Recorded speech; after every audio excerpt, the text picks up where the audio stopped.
The Astros wrap up a very successful 5-1 homestand, which I would have taken a 4-2 record any day, given the teams that we had played. But they took 2 out of 3 from the San Diego Padres and swept the Toronto Blue Jays in a 3-game series, taking 5 out of 6 on this recent 6-game homestand. We're going to cover both series over the course of this video, so stay tuned.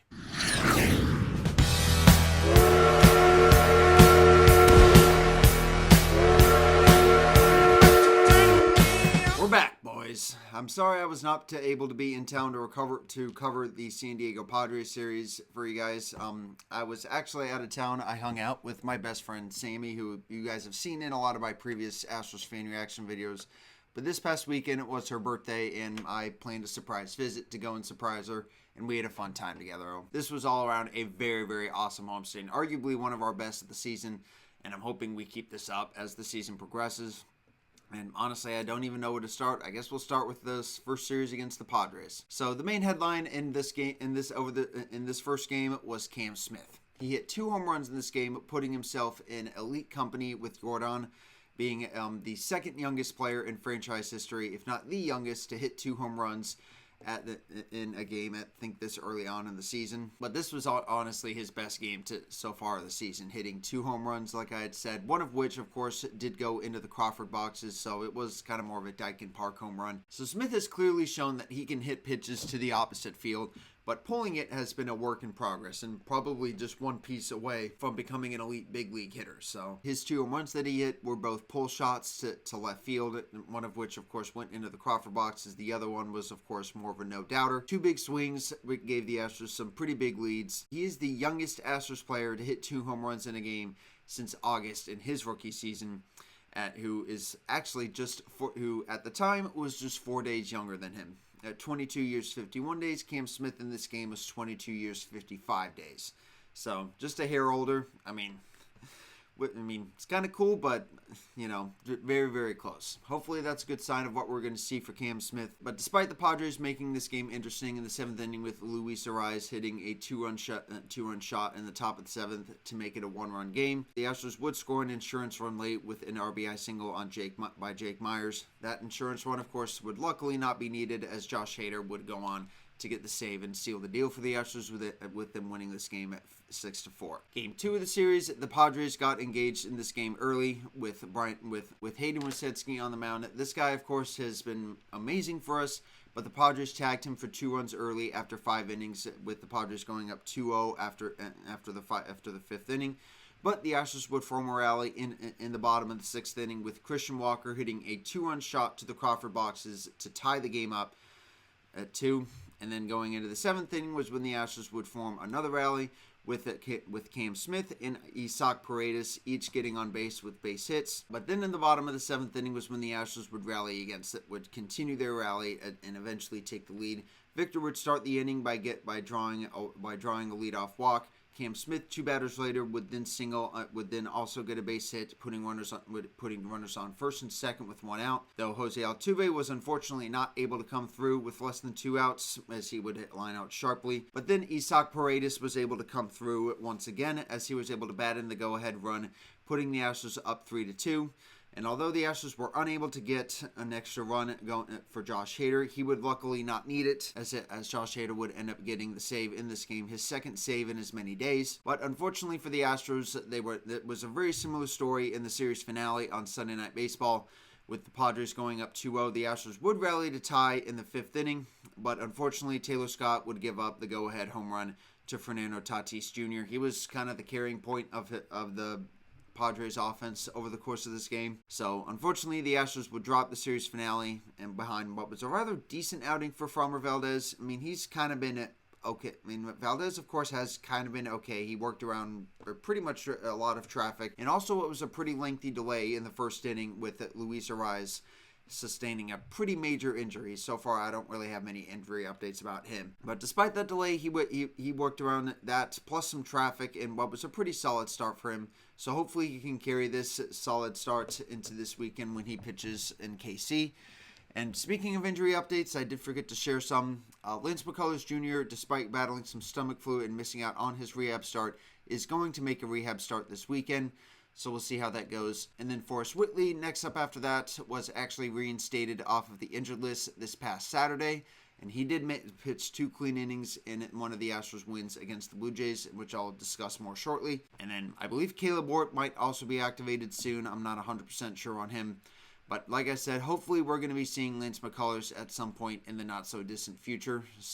But like I said, we will see. But with the Padres series wrapped up, let's go ahead and discuss this final. Let's go ahead and real quick discuss this very dominant homestand and 3-game set against the Toronto Blue Jays. Starting in this first game, Hunter Brown was the star of the evening on this game, extending his streak to 24 scoreless innings as he goes 7 innings with 9 strikeouts, only gives up a walk on 2 hits. So overall, this was his best outing of the season. It's crazy to think that around this time last year, he was like the worst pitcher in the league. But after I think like May or something like that of last year. But ever since then, he has been the second best pitcher in the league, only behind Paul Skeens. He's the best pitcher in the AL right now. It's crazy. But despite Kevin Gausman looking good through the first 4 innings, the Astros would tag him right away for a 4 spot in the 5th inning. Ended up being 4 of 5 runs he'd give up, and 5 of 7 we'd score in the night. Zach DeZenzo, who was getting the start in place of Christian Walker, getting the night off in this game, he would deliver big time in this game, as he would start this inning with an RBI double with 1 of 2 hits he would get in this game. In place of Christian Walker at first base in this game. Altuve would follow a batter later with a 2 RBI double, and then Isaac Paredes would then string another RBI base hit to cap off the 4 spot for the Astros in the 5th inning. In the bottom of the 7th, the Astros would score 1 more time, and then twice more in the 8th for some insurance, I guess, as if we didn't need it already. But overall, dude, like I said, this was this was just a fun game. I couldn't watch it as this was the night I was flying home. I guess it was good timing considering it started right as I landed. But Hunter Brown, like I had said earlier, went 7 innings, and then Forrest Whitley, who was reinstated off the injured list last Saturday, would pitch 2 more clean innings to seal the deal. There was just a lot of good things happening in this game, and with the offense being the offense, Hunter Brown pitching a good inning, and then Forrest Whitley pitching 2 clean innings off the injured list. Now going into game 2, the Astros got engaged early in this game with scoring 3 times in the bottom of the 1st inning. When El Blanco, who was starting this game, he had no-hit Toronto his first start of the season last year. He got this season well back on track in this game, holding the Blue Jays to just 2 hits on 1 run, which was a solo home run in the third inning by the number 9 hitter. He'd retired all 8 hitters to that point before he gave up that home run. But honestly, I'm sure that he's probably able to flush that. And this was obviously a very good spot, and this was a very good outing for him. Stuff-wise, this was honestly his better outing so far this season. He's been kind of our weak link so far, at least to this point. But, so far he's been okay. After, a day after Hunter Brown and Forrest Whitley combined to throw a 2-hit shutout. Unfortunately, the Blue Jays were able to get a run, like I had said, in this game. But Game 3 of the series, the Astros were able to finish off the sweep. They could certainly feel their early season mojo coming together with this sweep completed. It was kind of a similar story to Tuesday night's game, with Christian Walker getting the scoring started with a home run, his 5th hit in as many ABs, dating back to last night after he had gotten the night off on Monday. I think that, I'm really hoping that this is going to be what we're going to be seeing out of Christian Walker. I'm hoping his bat will continue to heat up, because, we signed this guy to hopefully be a decent first base replacement for Jose Abreu. So far, I think, even though 2 games is just a small sample size, I'm hoping that we're going to see more out of him. And this is definitely a very good start. Particularly what he had in Game 2, as he had 4 hits in that game. But he got the Astros scoring started early. Yonder Diaz would follow later on with an RBI triple. Or not an RBI triple, it was just a straight-up triple. And then he would end up scoring a bit later on Zach DeZenzo's RBI single to make it 2-0, to make it 2-0 Astros. And then Yordan Alvarez came up to the plate with the bases loaded 1 batter later after that Zach DeZenzo RBI. And despite him bidding for a grand slam, it looked to be pretty close, but unfortunately it died at the warning track. But nevertheless, it was a sac fly, and Zach DeZenzo was able to score on it. So not terrible, but at the same time, still kind of sad to see that he's being like this. I'm hoping that Yordan can try to put together a heater at some point.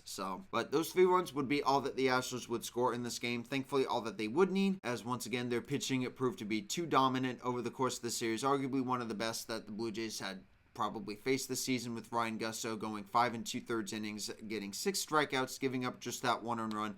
And then Brian King and Brian Abreu and Josh Hader would seal the deal, with clean innings. Brian Abreu had pitched that 1 inning in relief of Ryan Gusto, and then went on to pitch a full inning of work behind Abreu and Hader to get a rather uneventful save for the Astros. And, well, actually, Hader's save this time was actually rather eventful, as he allowed 2 guys to reach, but he did not allow any of them to score, as the Astros went on to win 3-1 and complete the sweep of the Blue Jays. Next up for the Astros, it should hopefully be a revenge series against the Kansas City Royals on the road. It'll just be a quick 3-game road trip in KC before they come back home, where they will take on the Tigers. Hopefully this will be a good series to come. We're getting back into the bona fide ace part of our rotation, as Hunter Brown and Framber Valdez will both be pitching over the course of this weekend series. So hopefully that we'll be able to see some good stuff out of them this weekend. That's going to do it for this video, guys. I hope you guys were, this one, of course, ran a little long because I was recapping 2 series in one video. But like I said, this was a very, very good homestand. If you had told me that we would be taking 4 out of 6 games, I would have been happy with that. But we ended up taking 5 out of 6. Almost could have been a perfect 6-0 homestand. But, unfortunately, that just wasn't meant to be. Hopefully, we'll get one of those at some point. But anyway, guys, like I said, that's going to do it for this video. If you liked it, please leave a like. Subscribe if you're new and want to watch any of my other videos. Click these cards here above my shoulders. Leave a like if you guys enjoyed, like I said. And I will see you guys in the next one.